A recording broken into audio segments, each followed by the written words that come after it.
First off, it was a really good win on Friday. Proud of how our football team responded in the second half. After being down 16-3 and then scoring 24 straight points. Defensively, I thought we played very well in the second half. I think offensively, I think Jordan came in and did a great job running the offense, managing the offense, and really excited, obviously for this next step because this is what you play for. This team, San Diego State, they've done a heck of a job. They've stayed together. When we got beat by Fresno, they stayed together and knew that if we could just keep winning, keep scoring enough, keep playing good defense. The special teams, I think, has been unbelievable for us, and Matt Ariza being a big part of that. But I think as a football team, this might be one of the better teams I've been around that has truly stayed together and played together. All right, we'll start with Andre. Hey, Coach. The middle eight period, the last 4 minutes of the first half and the first 4 of the second half, is something that coaches emphasize a lot, especially the last two coaches that you've played. You ended up turning both games around, starting in that period, and for the season, you've outscored teams 65-7 in that period. How has that team been so dominant, especially defensively, only giving up 7 points in 12 games? I think number one, there's always, when you go in at halftime and all that, there's adjustments being made. There's adjustments from the offensive side of it, defensive side of it, and also from the special teams. And, I think the coaches have done a really good job. I, give Coach Eklinski and Coach Maddox, both have handled those situations. I think they've done a nice job adjusting. And sometimes, it's just also, reminding them of who they are and, who they're playing for. And so I think that's all part of it. And Utah State has struggled against bigger, more physical teams this year. Even their coach mentioned last week that was a concern for them, given their size disadvantage coming into the season. The Aztec way is obviously to be physical and to dominate the line of scrimmage, but is there even a bigger emphasis this week, knowing that that's your strength and maybe not their strength? Well, the only thing I know is Blake's got a heck of a football team. They got good-looking guys. You watch the film; they're athletic up front. They're big on both sides of the ball. I think they're athletic, like I said, and that. To me, they've done an unbelievable job. He has. You look at, offensively, they're scoring a lot of points. Tackles for a loss as a defense, they're playing really well.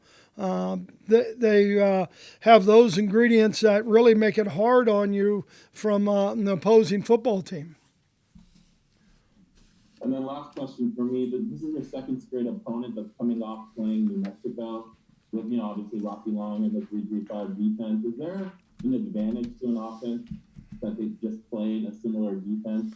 Or if they've seen the defense enough over the last 10 years that, it doesn't really make much of a difference?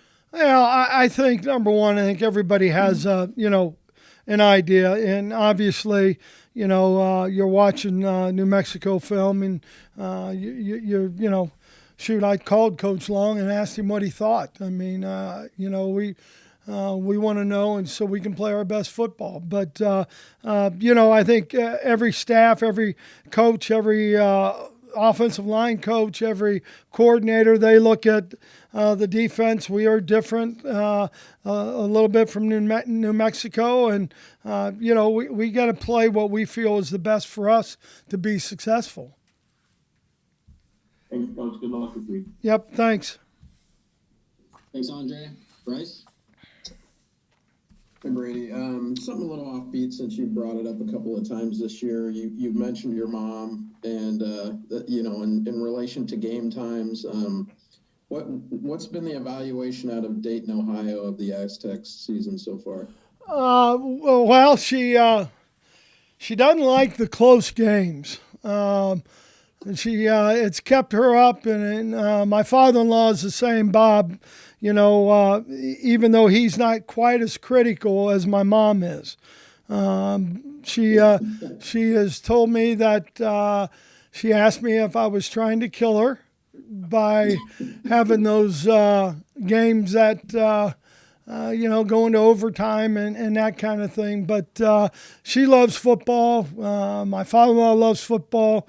There wasn't a game I think they missed, and along with my dad and my mother-in-law, from college to when we were back in the Midwest coaching in the MAC.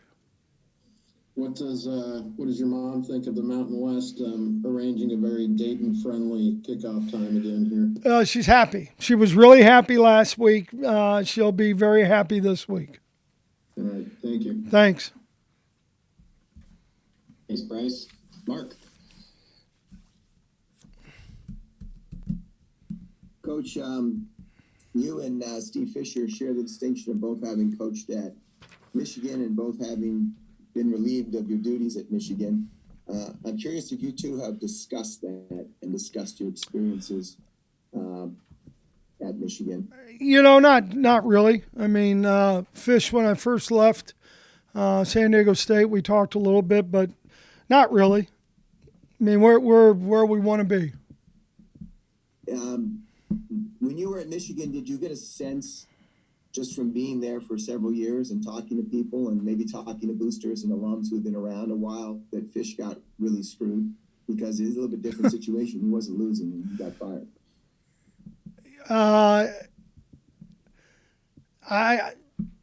I knew I was an assistant there for 8 years, and there's no doubt that Coach got the short end of it. In what way, and what was the feeling among people? Well, there's a lot of love for Steve Fisher, I can tell you, and Michigan fans all over the country, and I'm one of them. And in what way did he get screwed? Well, number one, I think, just having the opportunity, and like you said, he was winning. And the last thing, do you have a sense of do you have a special kind of interest in this basketball game? I know you're going to be worried about a football game that day, but, in the sense that, Brian Dutcher hasn't been back in Chrysler Center since he left.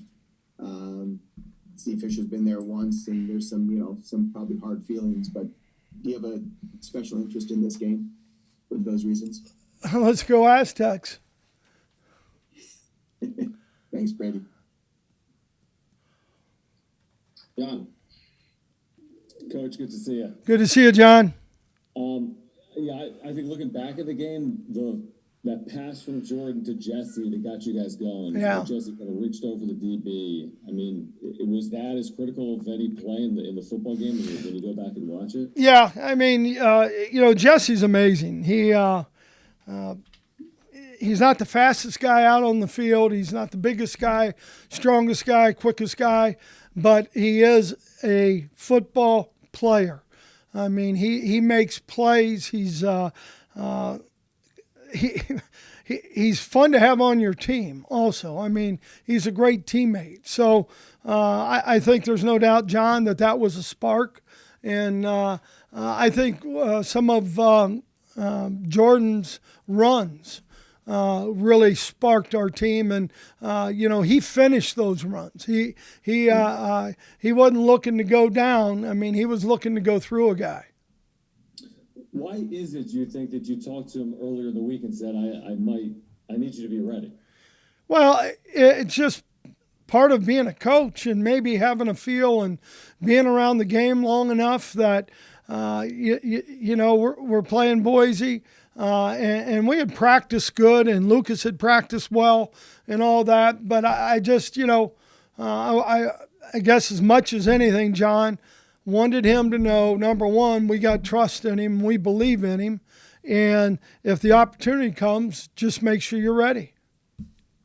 And then this upcoming weekend, you've talked repeatedly about how this team's kind of overcome the adversity of not really playing at home. You haven't played at home. You haven't played again in San Diego County now in multiple years. So, speak to, I guess, the fact that how the team has been able to overcome that, and then what the fan support has meant to your team, because there was a larger turnout this past weekend. I know you're hoping for a large turnout this weekend as well. Yeah, John, there's no doubt, and it was fun. We honored our seniors, and that was a lot of fun. And also, when you looked up in those stands, there was a much more, I want to say packed crowd, but fan friendly crowd. So from that point, that was fun, and I think our guys just, they've done a great job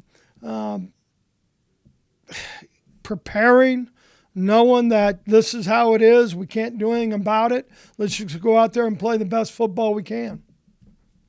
Thanks, Coach. You got it, John. Sure. Hey, Coach, I was wondering, is Lucas cleared to play this week, and would you be more leaning toward Brookshire based on his performance last week? How's the whole quarterback situation pan out? Yeah, well, not right now. Lucas has got a little bit, he won't be full go today. I can tell you that, but I'm not going to say he won't be by Saturday.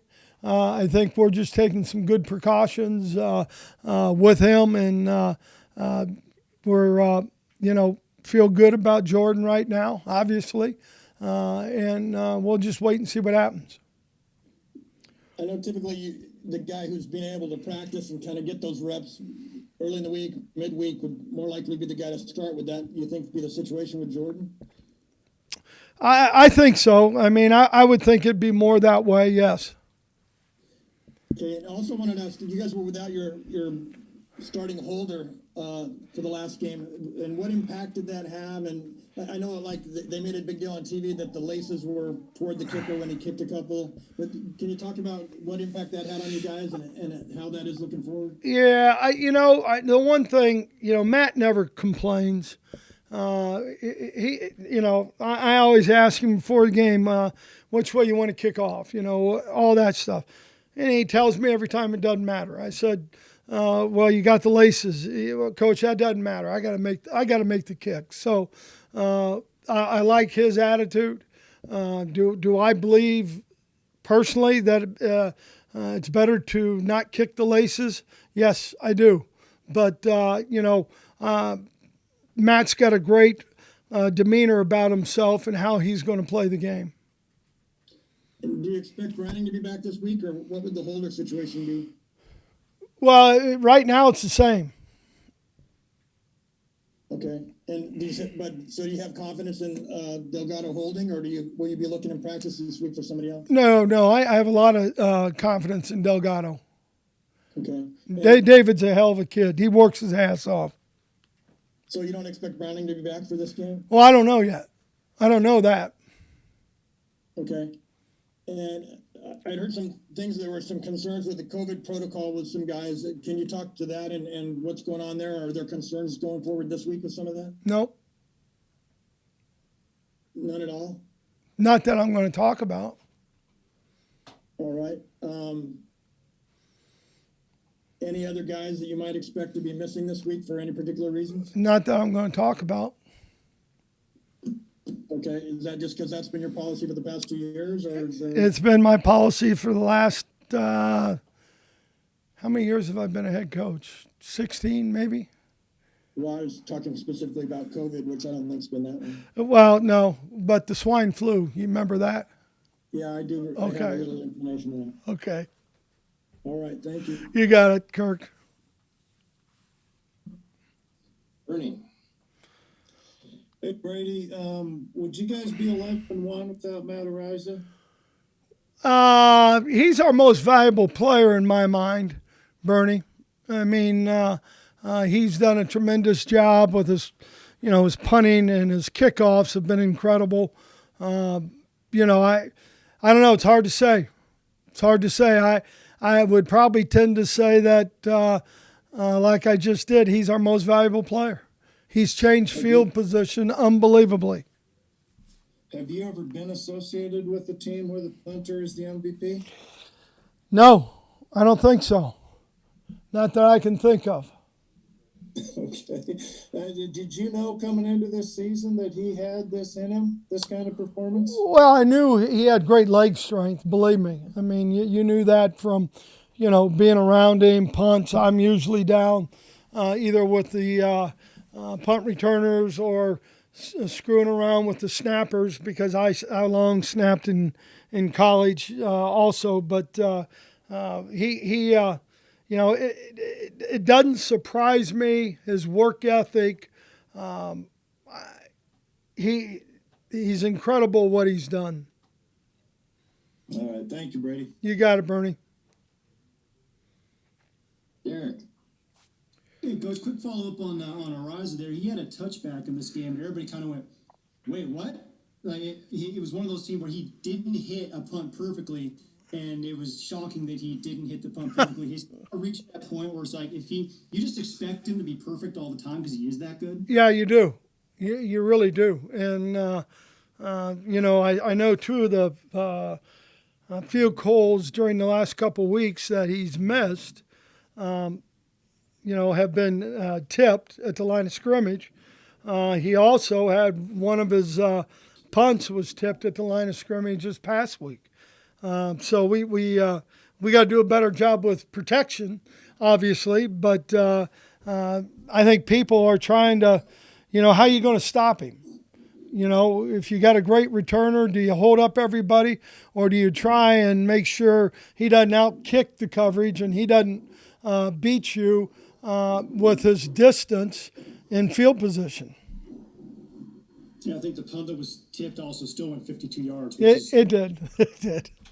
That's insane. And win 22. We hear after the game, Jesse talked about it, and Jordan talked about it, and the guys didn't really have it at the tip of their tongue. What does it really mean to win that 22nd conference championship? Well, I think when you look, I think the 16 season was the last one that we won, and that was 21st, obviously.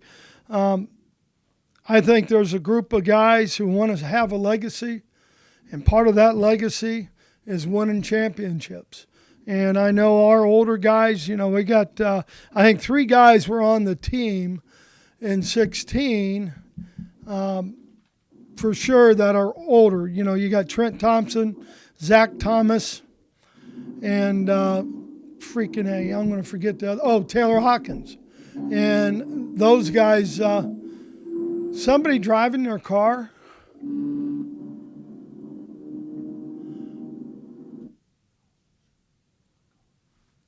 All right. Reminder to please mute if you're not asking questions. So anyway, Derek, I think, it's something that we talk about every day.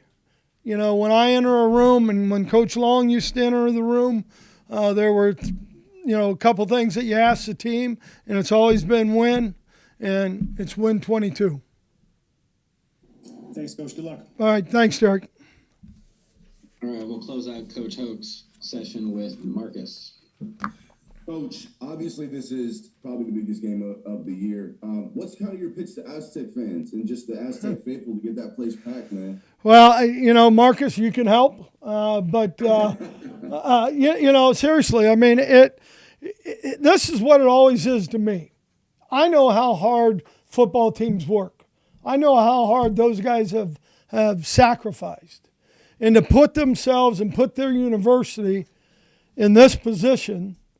Hell, wouldn't you want to be at a championship game, right? And if I'm a former Aztec, Aztec Warriors, we talk about in our creed, past, present, and future Aztec Warriors. It's important to us, and we need Aztec Nation. Perfect. Thank you, Coach. All right, Marcus. Thanks, Coach. Thank you. Go Aztecs. Hey, Brady. Yeah. Hacksaw here. Yeah. Where the hell have you been, Hacksaw? I've been waiting for you to be called on. Okay. Understood in line. Okay. Hey, nobody's talked much about the growth of the guy you coached him up. Can you talk about the fire plug nose tackle and what Jonah has become? Oh, I'll tell you what, he in 2020 he had some leg problems, and if you know Jonah, you see Jonah. He's about my height. He's probably 40 pounds heavier. I used to look like that. My hair was different, but he's as smart as you can be around as a football player, as physical and as tough as you want. He's really, really athletic. It's an interesting family. He's got a brother who's playing in New England. He's got a brother who plays for Hawaii. It's really, a football family. Got to meet his mother in Hawaii, but he is really the spark plug of us defensively up front. He's got that personality, Lee. He knows everything. Not just the nose position or the tackle position. No, he knows the ends. He knows the outside backers. He'll know the Mike linebacker in every call that we have. He is a sharp guy, and he's fun to coach. He's great to be around, and I'm thankful as heck that he's on this football team. You put a lot of hats on all these star quarterbacks that you beat up the second half of the season. Can you describe the style of Logan Bonner at Utah State? Because he's starting to put up some pretty good numbers. Yeah, I tell you what, he's accurate. He does a good job of extending plays. He has been hit a lot, but the one thing about him, he's smart. He'll take the hit. He'll stand there, take it. He's tough. He'll get right back up and go back at it. I'm really impressed with him. The way he runs the offense, there's no huddle. Does a great job. And this is one thing that we were crappy at last week, and that's offside penalties.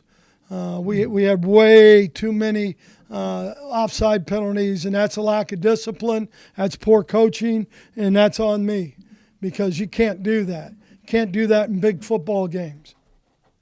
Is there any explanation? Brookshire was so accurate, and that's the reason he probably got benched early in the season. What's changed?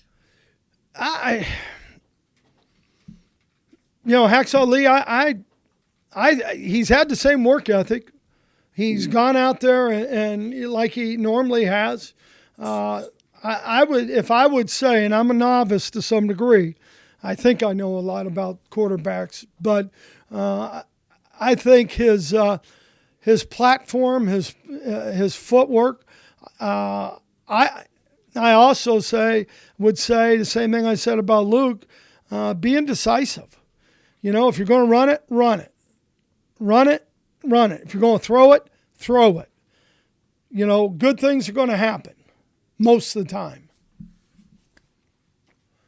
And how rewarding is this? Did you ever think you'd be 11-1, play 21 road games in 2 years, face a gauntlet of unbelievable quarterbacks? And how good is this compared to the 12-0 experience at Ball State? Obviously, we got to finish the deal. And it's been a great experience to this point because of how this team, the 99th team, has reacted and how they've gone through some tough situations, how they've handled the travel all the time, and how they have leaned on each other in all three phases. That is special. And I also think, Hacksaw, this coaching staff, the coaches have done a heck of a job, and really proud of them. Could you ever imagine the first day you came on this campus after you left Muncie, that you and Rocky, and then you back again, would go 103 and 59? That was an amazing accomplishment considering where the program was. Yeah, I